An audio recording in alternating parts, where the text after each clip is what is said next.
Hello guys, this is Aastha Patil and welcome to IT education. आज का अपना टॉपिक है चैप्टर 12 इलेक्ट्रिसिटी फिजिक्स का, जो कि है पार्ट 10। 9 पार्ट अपन ऑलरेडी कर चुके हैं, जिसमें कि अपन ने बहुत कुछ पढ़ लिया। अगर आपको वो वीडियो देखना है तो मैं आपको जो सब्सक्रिप्शन होता है, डिस्क्रिप्शन में मैं आपको उसकी लिंक दे दूंगी लास्ट पार्ट की, तो आप उससे देख लेना। आज अपन पढ़ेंगे ओम्स लॉ का ग्राफ। अपन ने ओम्स लॉ तो पढ़ा था कि क्या होता है और उसका कैसा डेरिवेशन होता है, वो अपन ने पढ़ लिया था, बट ओम्स लॉ का ग्राफ कैसे बनता है वो नहीं पढ़ा था अपन ने। तो आज अपन देखेंगे कि इसका ग्राफ कैसे होता है, और सबसे पहले अपन इस ग्राफ के बारे में पढ़ेंगे। उसके बाद में अपन इलेक्ट्रिकल सर्किट देखेंगे किसका, ओम्स लॉ का, और अपन उसकी कुछ कंडीशंस भी देखेंगे, जो भी प्रॉपर्टीज होती है ना वो भी अपन देखेंगे कि क्या क्या कंडीशंस इस ओम्स लॉ में होती है।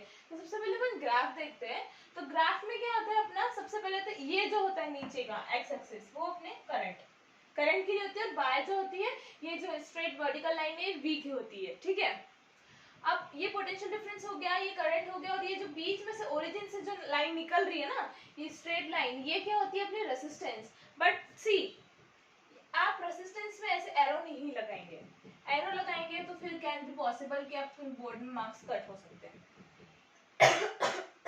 सॉरी, रेसिस्टेंस जो होता है वो अपना ओरिजिन से निकलता है, और यहाँ पे क्या होगा अपना थीटा, क्या होगा थीटा।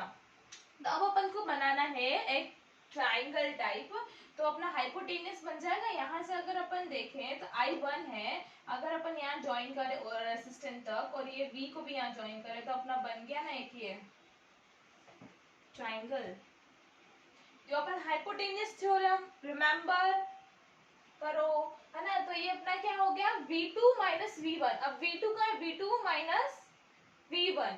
सी, V1 का अपना ढूंढो, ये रह गया, और I1 का है, ये रह गया।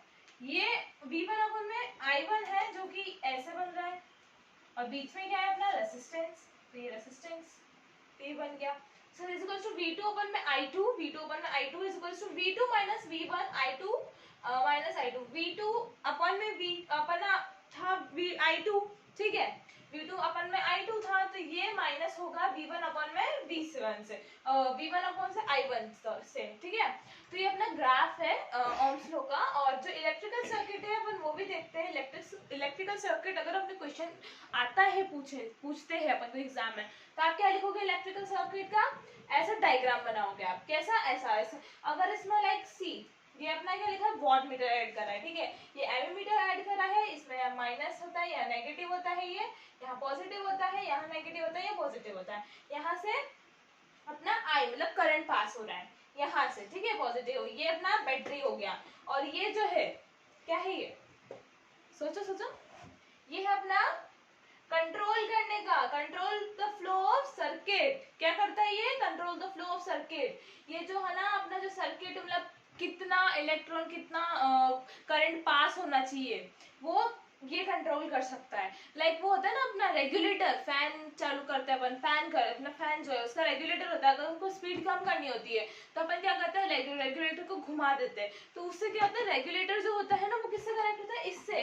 तो ये क्या करता है, अगर अपन को स्पीड कम चाहिए होती है तो ये क्या करता है, उसको फ्लो जो उसका जो करंट होता है वो कम पास करता है। तो क्या हो जाता है, फिर स्पीड कम हो जाती है फैन की, ऐसे ही होता है ना। तो ये क्या करता है, control the flow of circuit, ठीक है। ये हो गया अपना। उसके बाद रखना है properties of graph of Ohm's law.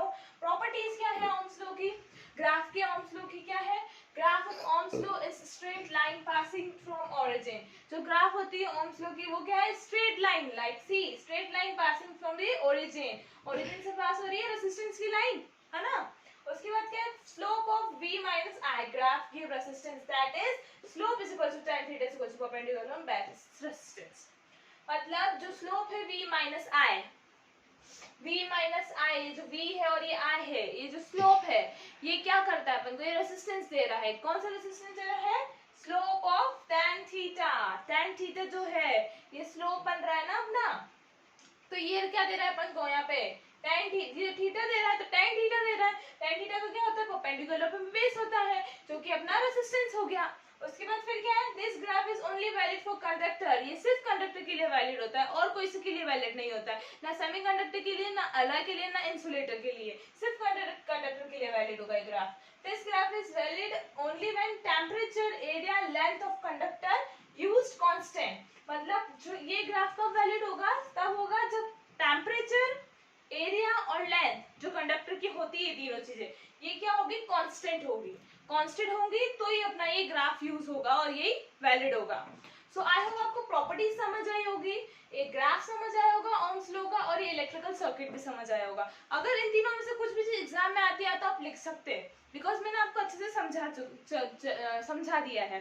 So I hope you like this video, please like share subscribe my channel. Thank you. आगे का अपन नेक्स्ट क्लास में पढ़ेंगे।